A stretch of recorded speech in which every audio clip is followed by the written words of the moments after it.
lang ako na may taglay na kakaibang kapangyarihan. At ganon din ang kaibigan ko, si Sano. Hay na hay at trip to heaven ang destinasyon. Alam kong hindi ito maaaring magtagal, dahil sanhi ng usok na mapaminsalan. Alam kong ito ang ipinagbabawal na gamot na pinagmulan ng pera ng mga politiko at mga inosenteng tao ang napupurwesyo. At dahil sa usok na ito, sa kulungan, di kaya mental hospital o sementeryo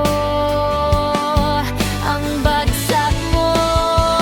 Nang dahil sa usok ang katahimikan ay kayang gambalain ang mapaminsalang ingay ng paghingi ng saklolo ng mga biktima mula sa mga kamay ng mga adiktos, pinidiktos. Nang dahil sa usok, kung naging santo ka noon, magiging right hand ka na ni Lucifer ngayon. At malaya mong magawa ang anumang karumal-dumal na mga krimen, gaya ng pagpatay, pagnanakaw at panggagahasa.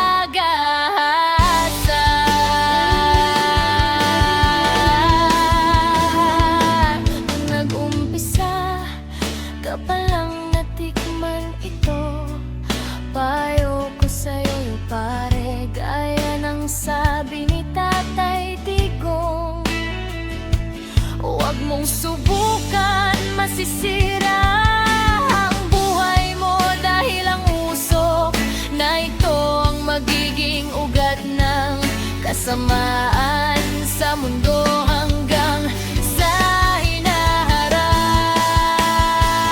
Nang dahil sa usok ang katahimikan ay kayang gambalain ang mapaminsalang ingay ng paghingi ng saklolo ng mga biktima mula sa mga kamay ng mga adiktos, pinidiktos.